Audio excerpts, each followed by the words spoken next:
Сильви Патри, главный хранитель Музея d'Orsay, Париж, когда импрессионисты появились в Лувре. Исаак де Командо, выдающийся коллекционер и благотворитель. Доклад будет на французском языке с параллельным переводом. Простите, с последовательным переводом. Я заранее прошу прощения, я не профессиональный переводчик, но попытаюсь перевести доклад Сильви Патри. Thank you. Good afternoon. I would like to start with special thanks to the Pushkin Museum, to Surya, and to the entire team for welcoming us and welcoming me to this symposium.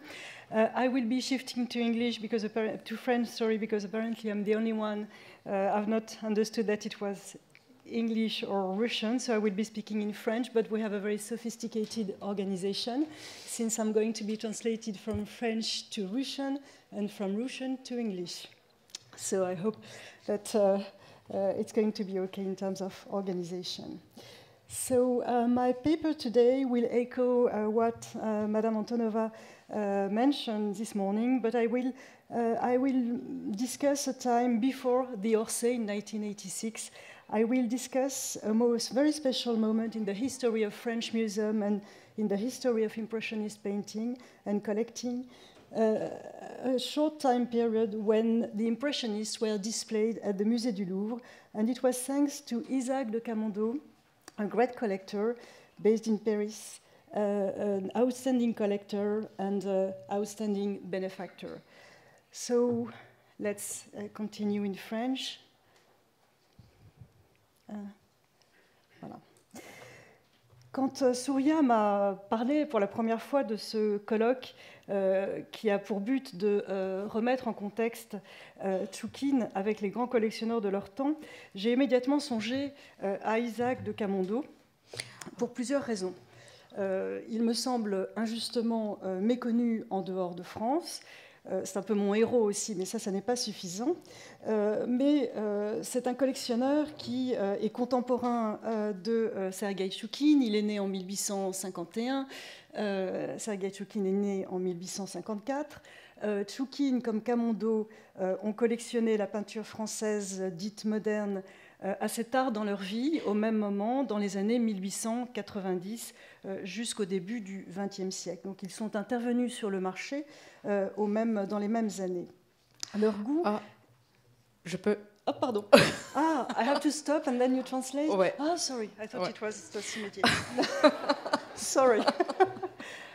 Or maybe you want me to try in English? Когда Сурия Садекова предложила мне участвовать в коллоквиуме, посвященном Сергею Щукину и выставке Сергея Щукина, и рассказать о контексте коллекционерском, в котором создавалась коллекция Сергея Щукина, я тут же подумала о фигуре Исаака Командо. Не только потому, что эта фигура для меня имеет особый интерес, но прежде всего из-за того, что коллекция Исаака де Командо представляет невероятный интерес во Франции.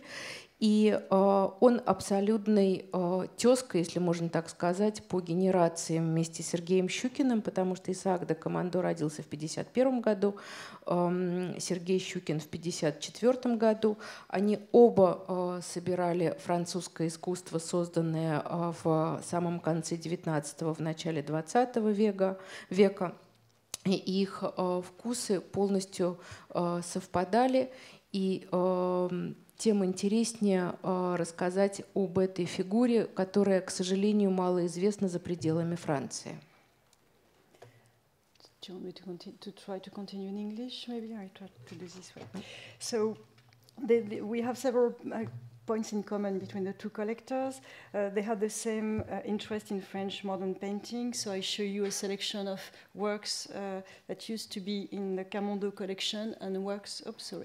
Works from the Tchoukine collection regarding the Impressionist. I mean, their taste is quite. There are many overlaps between the two collectors.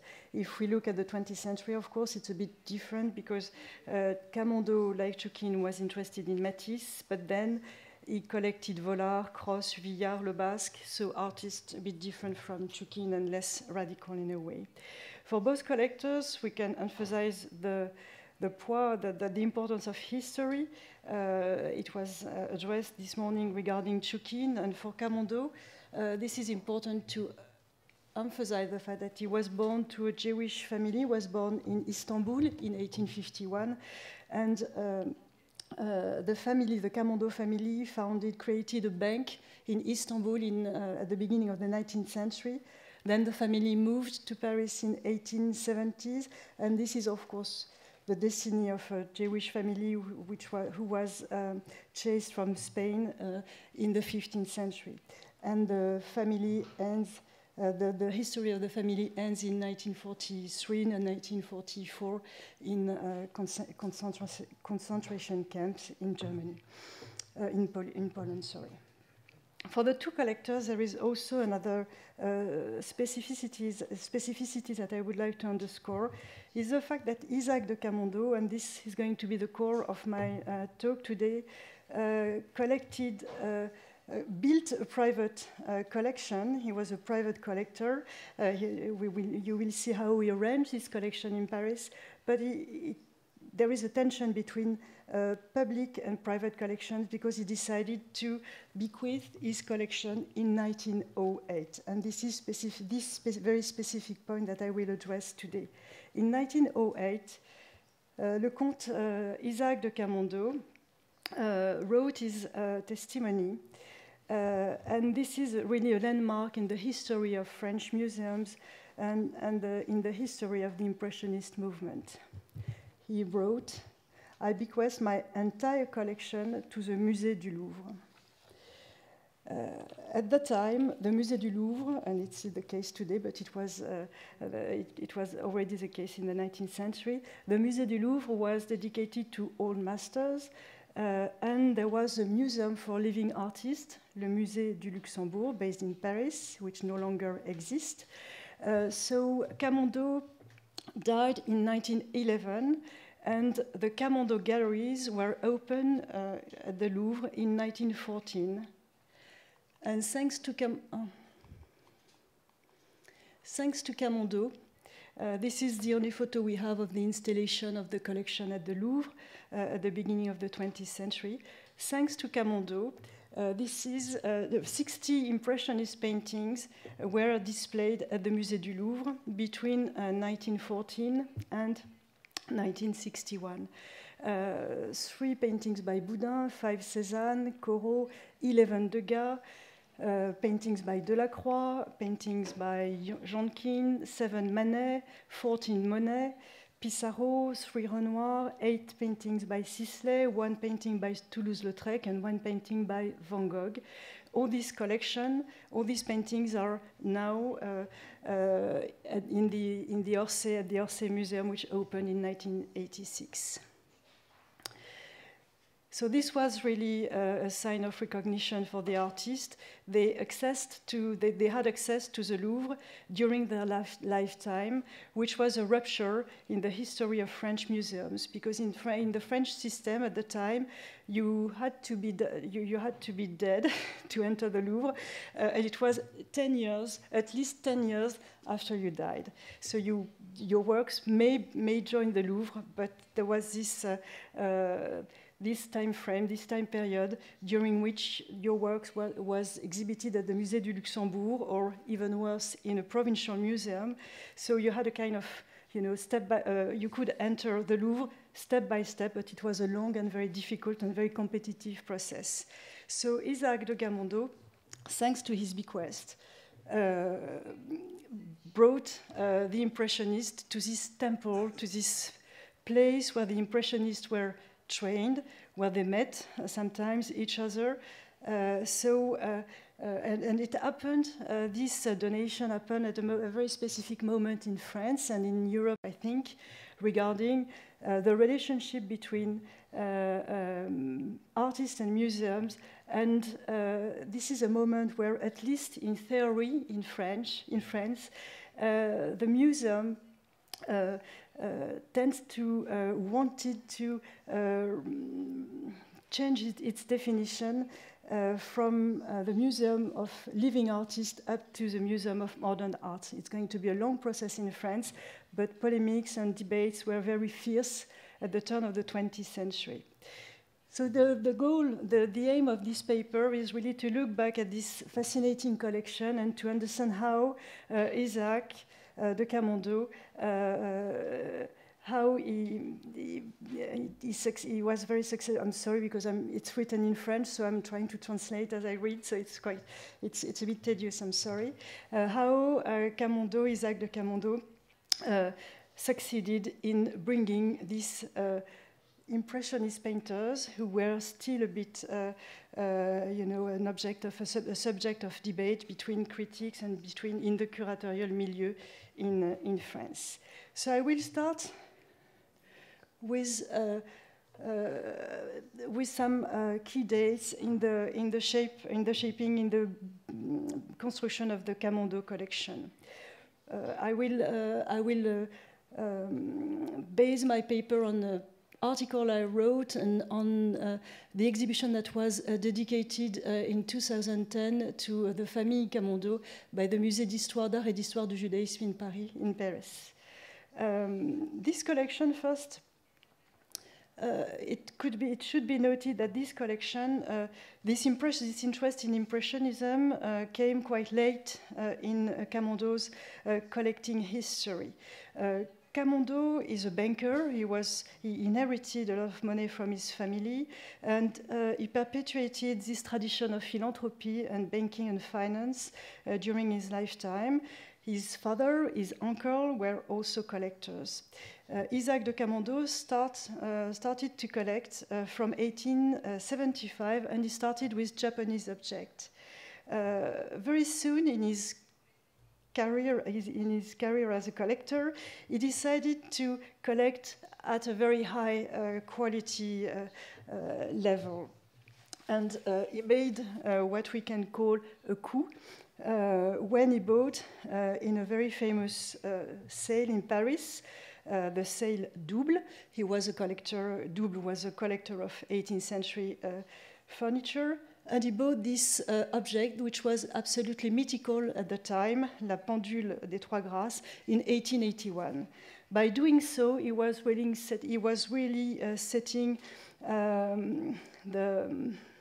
the level of his collection, and he was really expressing to the world of collectors in Paris that he would be able to collect at the same level as museums. So he started with Japanese objects. He collected at the time decorative art, especially 18th and Renaissance decorative art. And then at the beginning of the 1890s, so quite late in the process, he got interested in Impressionism. In 1875, he started to collect living artists. He purchased 6 works by Millet, but he sold them immediately, and he converted himself to Impressionism. So this Impressionist collection will take place in a very eclectic, very sophisticated taste, and I'm going to show you a set of pictures featuring Isaac de Camondo's latest apartment at the Champs-Élysées, and you can see that the scale and the scope of the collection between with all these 18th century objects, but also Asian art, especially Japanese prints. He gave more than 400 Japanese prints to the Louvre, and it's interesting to notice that both collection, the collection of Japanese prints and the collection of Impressionist paintings, develop all together in parallel. So it's an interesting combination in terms of taste, which is obviously very meaningful. Also, if you look at compositional devices of Impressionist works, very much based on Japanese prints. So these fascinating views of the apartment will be very important in the history of the collection later on. We will see. So this interest in Impressionism developed in the Camondo collection from 1892 up to 1910, so a year before he died. And the first purchase by Isaac de Camondo was this pastel by Degas. Was it a revolutionary choice? I don't think so, and we will see why.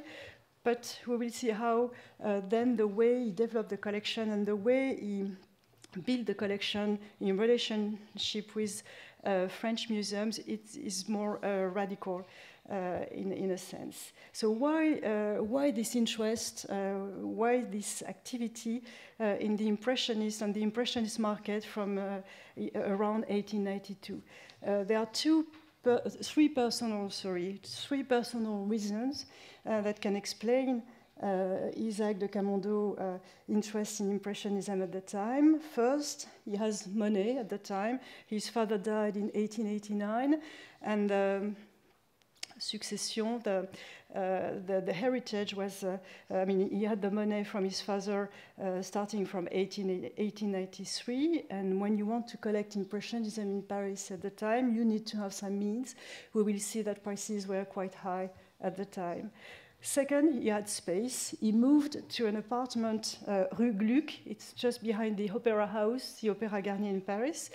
And he will occupy up to 3 apartments in order to showcase his collection.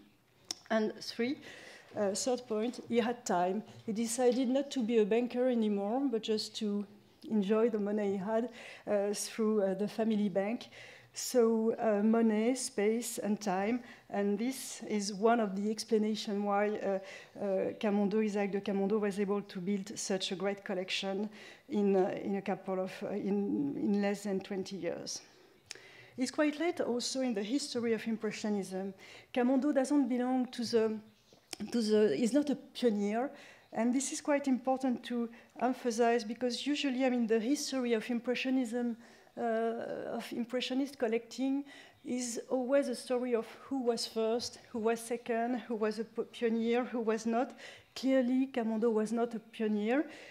When he started to collect Impressionism, a group of collectors, such as Choquet, as we'll see later, or somebody else like Faure, there was a first group of collectors who started to purchase Impressionist paintings very early, in the early 1870s. Camondo arrived on the market at the moment when Impressionism was starting to be more acceptable to collectors and even, we will see to some extent, to French museums. So this is his first choice. This is his first purchase. He purchased this dancer, and when he bought it in 1892. Degas was complaining about the fact that all collectors wanted dancers. So it's not a very original choice, but maybe it resonates with Isaac de Camondo's own life and own ambition and his own lifestyle. Camondo was also, in addition to being a collector, Camondo was a composer. He was passionate about music. And he said at the end of his life, he said that he was building his collection as he was writing opera pieces and music pieces. So there is this connection between music and collection that is very strong to understand the way the collection would unfold later on. For Degas, for this pastel of Degas, we can also see a very intimate echo of his life. Camondo was what we call an abonné at the Opera House. It means that he had special entrance to the Opera House, and he was a protector, to say it in this way, of young dancers. He had a relation with one dancer who was portrayed by Degas, for instance. And I was also there to say that the composition of this pastel is exactly the point of view that the abonné, that this man who had special access to the Opéra Garnier, or to the opera, which was also before Rue Le Pelletier in Paris. I mean, this view, this very special view to the scene on the scene, and you can see the composition, that the composition of this pastel reflects this very specific point of view that was really the privilege of a small group of men who had this special subscription and this special access to the opera house at the time. And the relationship between Degas and music in the Camondo collection can be seen on this photo of his apartment around 1903, where you can see Camondo. It's the second from the right for you. So he's surrounded by friends who are composers, musicians, and this was the place, this was the room in his apartment where he would compose his music. But I don't want to say that his collection can be only analyzed through his private life. Camondo will continue, of course, his collection, and 1893 is a kind of peak in the history of the collection.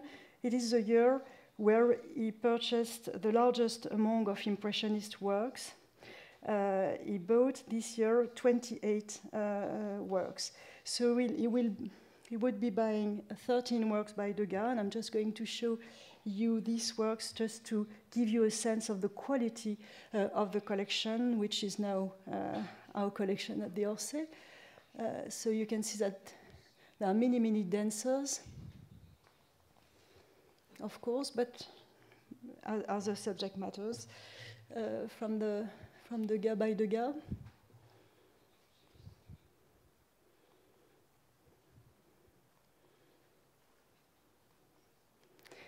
This year also he started to get interested in Monet, and Monet would be the artist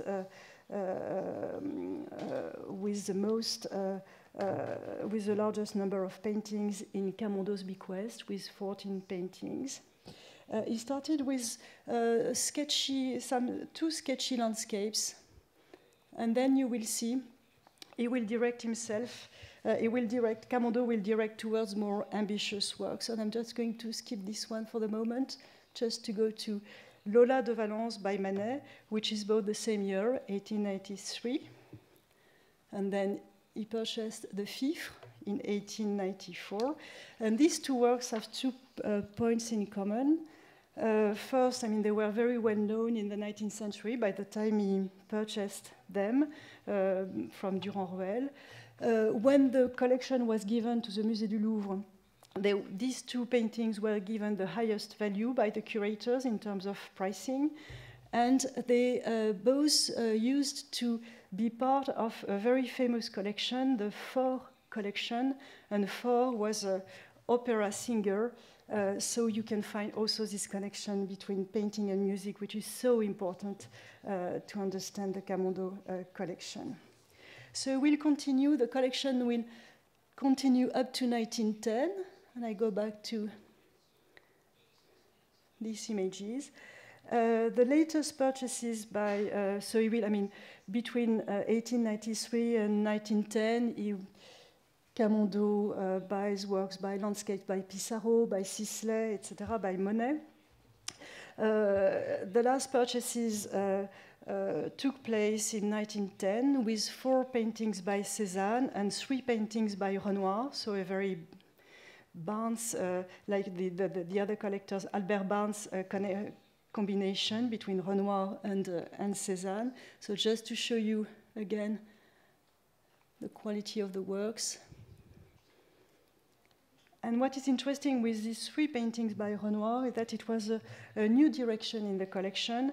These 3 paintings were executed by the artist between 1908 and 1910. So when Camondo bought them for his collection. It was very fresh painting. I mean, it was really contemporary art. It was not impressionist paintings made in the 1870s.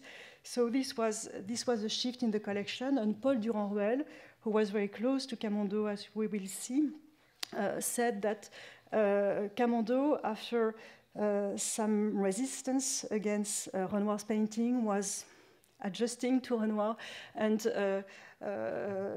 Durand-Ruel was confident enough to say that Camondo would have become one of Renoir's great collectors, but he died quite early to achieve such a success or such a reputation.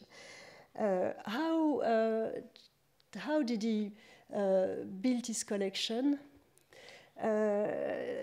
This collection, I mean, can be explained because it took place at a very specific moment in France, in Paris, and in Europe.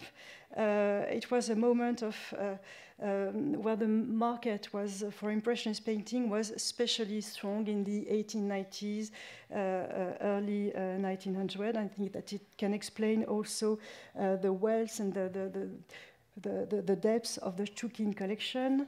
There were many galleries and dealers. There were many clients, and there were many works on the market. Many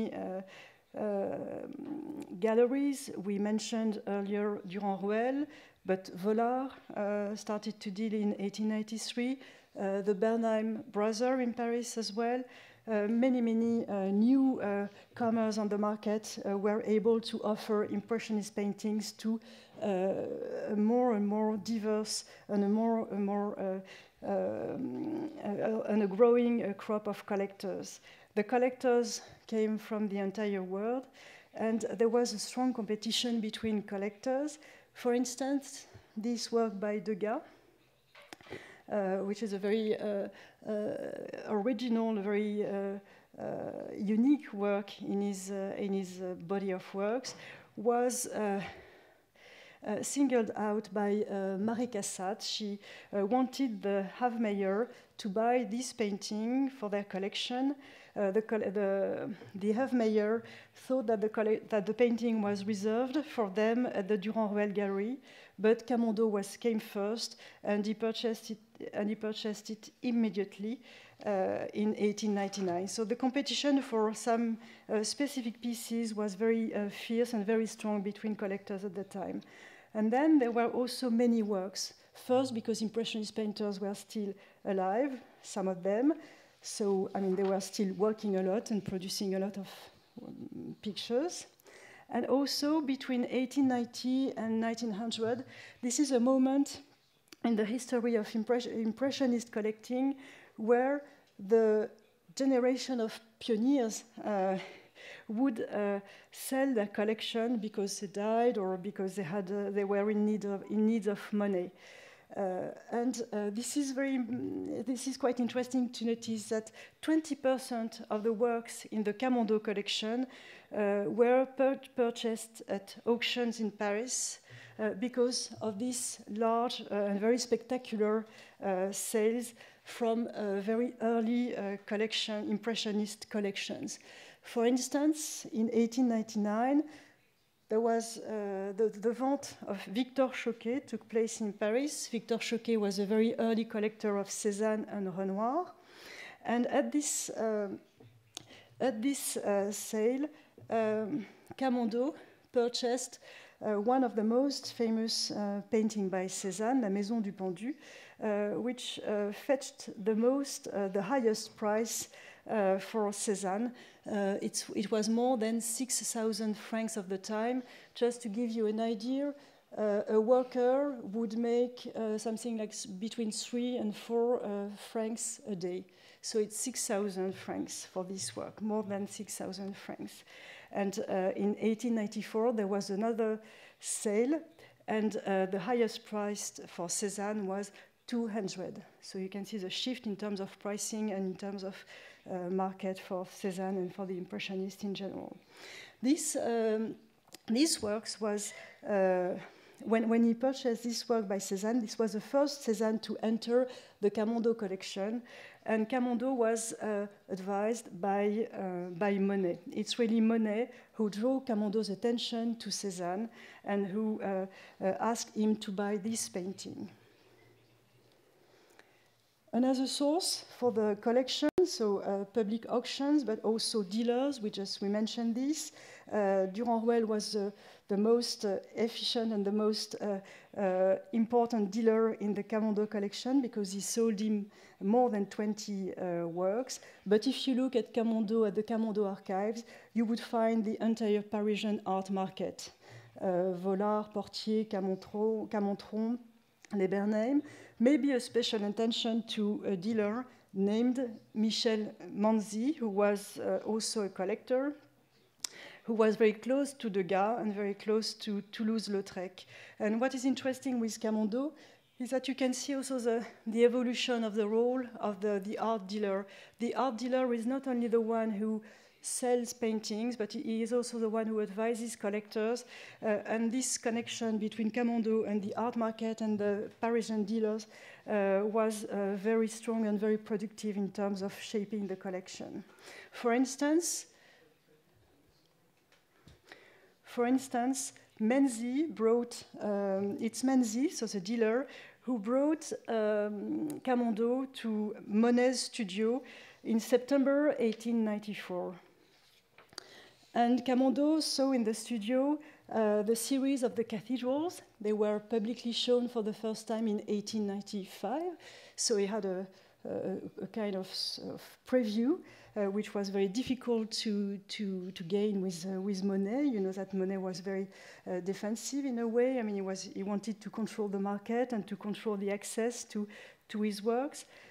And what Camondo did is that he decided to buy 4 cathedrals at once.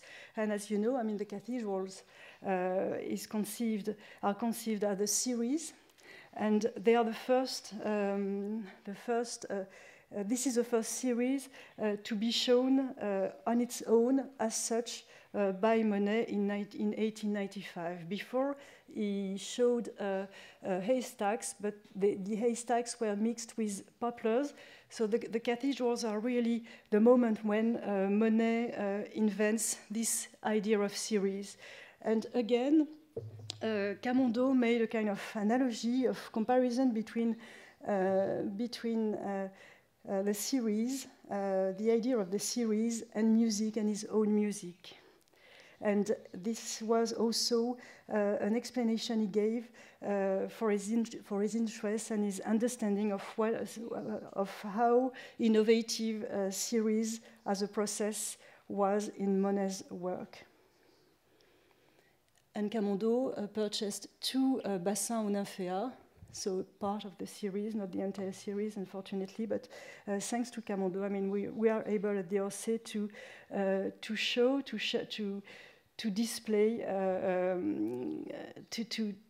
to make people understand what a series in Monet's painting meant at the time. So what vision for Impressionism does this collection convey? The collection is dominated by a group of painters, Degas, Monet, and Manet. They are, without no doubt, Camondo's favorites.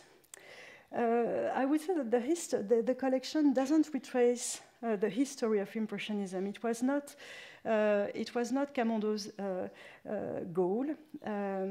If you compare the Impressionist collection with the Japanese print collection, for instance, it's very different. With Japanese prints, Camondo was looking for, I mean, he wanted to have a comprehensive collection and to show the whole range of Japanese, of the history and the different styles in the history of Japanese prints. With Impressionism, it's very specific. I mean, you can see that some artists are missing in the collections. There is no works by Caillebotte, there is no works by Berthe Morisot, there is no works by Marie Cassatt, for instance.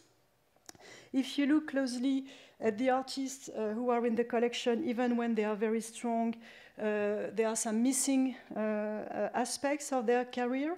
For instance, for Manet, Camondo was mostly interested in the 1860s. There is no plein air painting by Manet from the 1870s. If you look at Monet, Camondo collected landscapes only. There is no still life, there is no figure paintings. So he made very specific choices. These choices, it's very easy to explain them by his own personal taste. And that's what the critic, the art critic, Félix Fénéon, did in 1920 when he paid homage to Camondo. He underscored the fact that the collection was meager, was not complete on certain aspects, and was too strong on other aspects of the history of Impressionism. So he noticed that it was not very well balanced in terms of what the movement was, according to Fénéon at least. I mean, this explanation by the taste of the collector is, of course, quite obvious, but I would like to suggest another explanation to conclude this paper. I would also like to suggest that these choices were made according to a private collector strategy, but also was made, as Menzi, the dealer, said when Camondo purchased the cathedrals by Monet. It was these choices were also made au nom de la France, in name of France, meaning that when Camondo started to collect Impressionism, he had very quickly in mind the fact that he was collecting not for himself only, but for French museum. And I can see the last pages of my paper. It is. So. What allows me to make this hypothesis and this suggestion about the fact that he was both collecting as a private collector and as a museum collector in a way, just to look at the collection. Camondo was very close to dealers, but he was also very close to museum curators. He was at the heart of the museum French system. And if you look at the collection, you can see that the collection sometimes is very complementary to the holdings of French museums. For instance, it's thanks to Camondo that the first painting by Vincent van Gogh entered the French museums. So he was filling a gap in a way. He was also filling a gap when he gave this fantastic work by Toulouse-Lautrec. He was filling a gap, but he was also maybe taking a personal revenge over the French museum system, because when he was the head of the Société de Louvre, the Musée du Louvre Society, which is a society which still exists and which gathers ordinary people or private collectors, and they gave Monet the subscription helps acquire some works. So the Société des Amis du Louvre, under Isaac de Camondo's presidents, decided to offer to the French museums this painting by Toulouse-Lautrec. It was in 1905. The curators accepted the gift. They were thrilled about it, but the committee of French museums decided to reject and to refuse this gift. And the head of this committee was the painter Bonnat. And Bonnat used to be Toulouse-Lautrec's teacher. So that's an interesting situation. And so Camondo tried and tried again to have this painting accepted by the committee, by the museum committee. It failed. So I think that the fact that he included in his bequest a painting by Toulouse-Lautrec was also a way to say Toulouse-Lautrec is really important for French museums. You didn't want it as a gift. Now with my bequest, among many, many other objects, 18th century furniture, Japanese prints, Asian objects, you can't avoid Toulouse-Lautrec, and you have to accept it. And this is, I think, this was the same strategy with with Cézanne, for instance, who was so poorly represented in French museums at the time. So I will end this presentation with this with this issue of strategy. I think that it's quite obvious that doing that through his generosity to French museums, Isaac de Camondo clearly wanted, and it was based on other examples in the past, wanted to force the doors of the museum for Impressionism.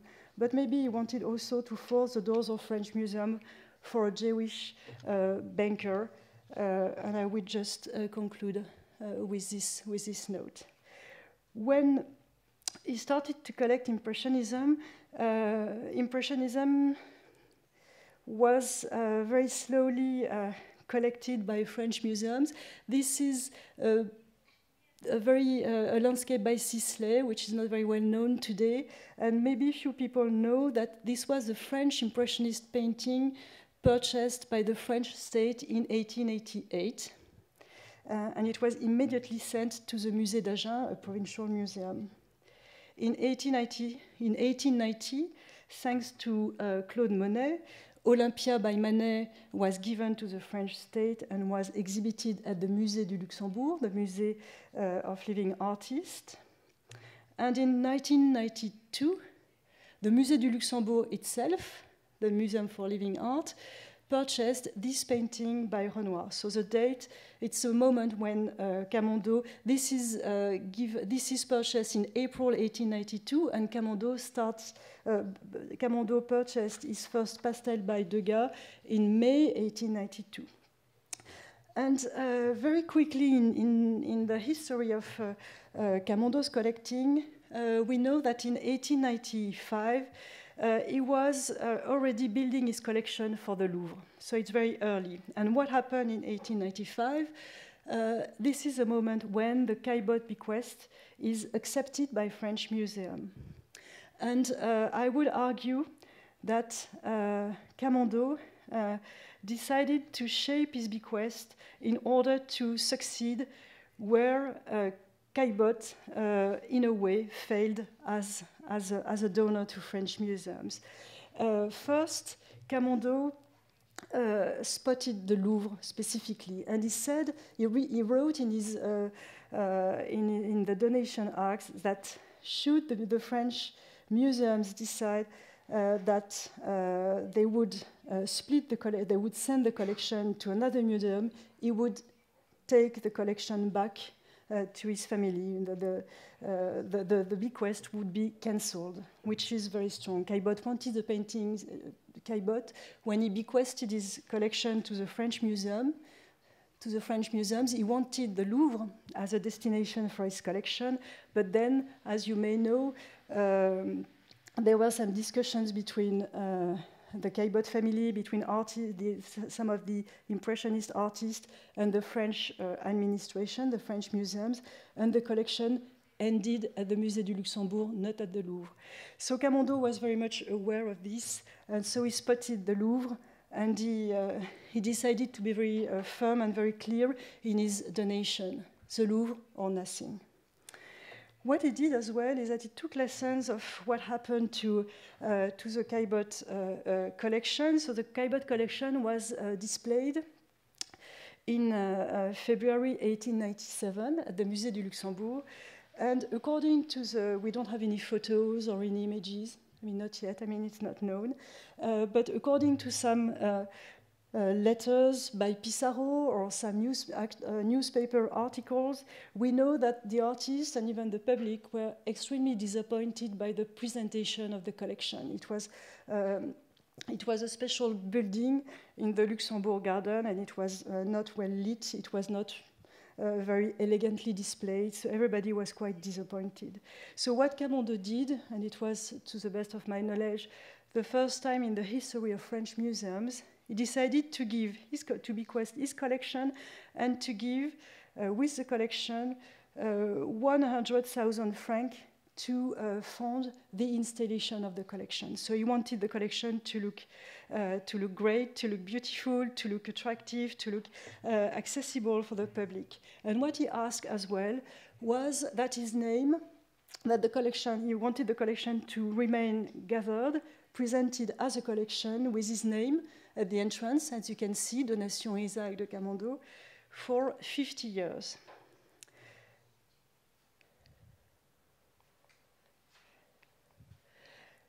And in terms of this discussion of relationships between private collection and public collection, what is interesting to notice is that in order to install the collection at the Louvre, the curators took this series of photos. You've shown some examples before in my presentation.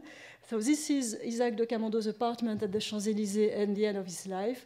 And these photos were the base from which the curators organized the presentation of the collection at the Louvre. So the public collection in a public museum was displayed as a private collection.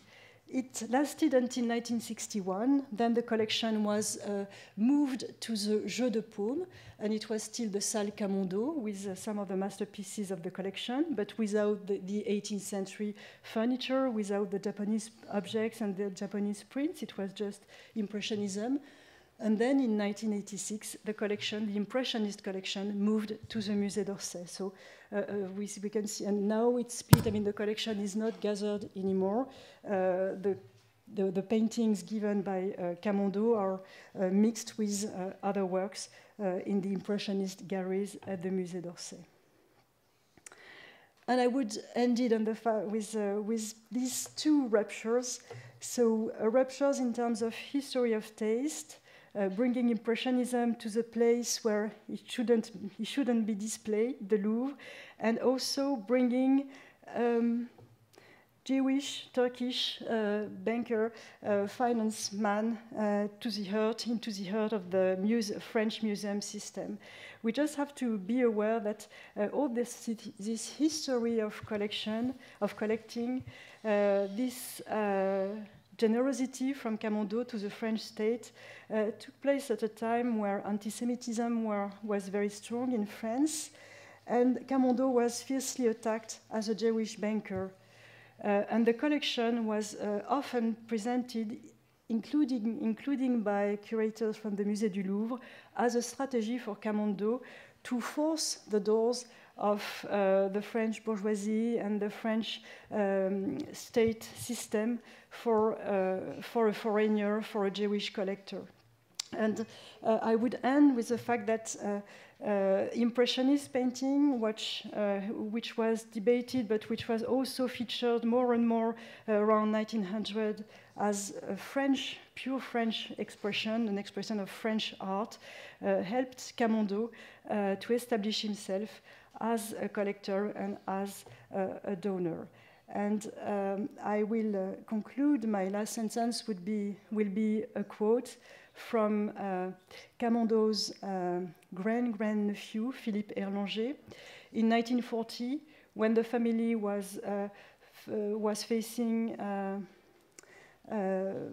spoliations and deportations, in order to